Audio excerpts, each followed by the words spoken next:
الخير. أنا دكتور أيسر بسالي، استشاري الأنف والأذن والحنجرة بالأكاديمية العربية للعلوم والتكنولوجيا بالإسكندرية. أنا تخصصي في جراحات الجيوب الأنفية بالمناظير. درست جراحات وطب الجيوب الأنفية في إيطاليا وفي أمريكا، وحاصل على البورد الأمريكي والأوروبي لجراحات الشخير واضطرابات النوم، وده من التخصصات الجديدة حاليا.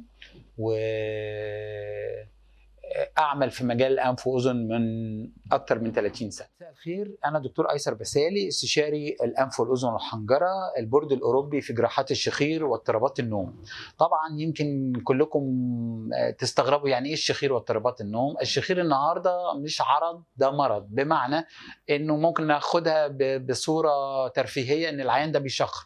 لا، النهاردة الشخير ده مشكلة مرضية مؤثرة على حاجات كتير جدا في المريض، مؤثرة على صحته، مؤثرة على كفاءة القلب، على وظائف التنفس، على الطاقة الجنسية للمريض، مؤثرة على أمور كتير جدا جدا، وبيسبب مشاكل كتير خالص.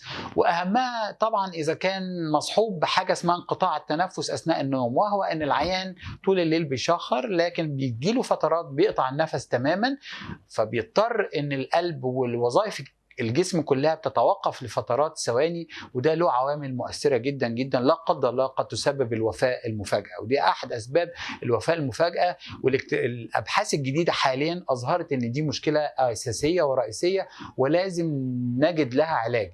يعني ما فيش حد يقول أنا بشخر، أو الطرف الثاني الزوج أو الزوجة تقول هو بيشخر ونسكت. لا، لازم نشوف هل في علاج.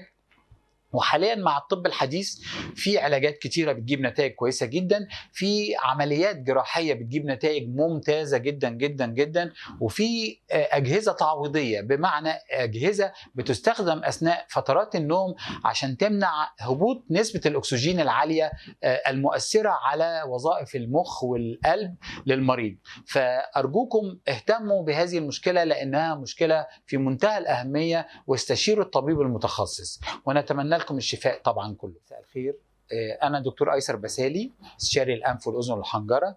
حابب أكلمكم النهاردة عن مشكلة أساسية ورئيسية وخاصة في جمهورية مصر العربية، وهي حساسية الأنف والجيوب الأنفية.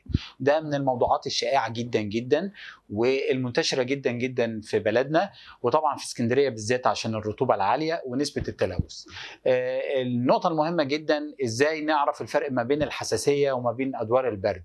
الحساسية هي أي دور يدي نفس أعراض أدوار البرد والأنفلونزا، ولكن يزيد مدته عن أكثر من 5 أيام، لأن الحساسية دي مرض مزمن وراثي عائلي، دايما بينتقل من الأب أو الأم أو الجدود إلى الأولاد والأحفاد، وهو مرض ملوش حل قطعي أو علاج نهائي، لكن مع الدراسات الجديدة له علاجات بتدي مناعة لفترة طويلة للمريض، لكن طبعا بترجع خاصة مع التغيرات الجوية، مع التعرض للأتربة والغبار وتغيرات الجو. عامل التدخين عامل مهم جدا جدا جدا، وعشان كده احنا بنحاول نتجنب كل الكلام ده. حاليا طبعا بالنسبة للحساسية ليها أجزاء فترات معينة بناخد فيها كورسات العلاج، وبتدي مناعة للعيان لفترة طويلة، هو قادر انه يكرر هذه العلاجات في المواسم خاصة فترة الربيع والخريف. والتدخلات الجراحية ملهاش دور كبير إلا في بعض الحالات محددة هي اللي بنقدر ان احنا نتدخل جراحيا ونفيد العيان بالعملية. الكلام ده ملخص لمشكلة الحساسية، ونتمنى الشفاء للجميع.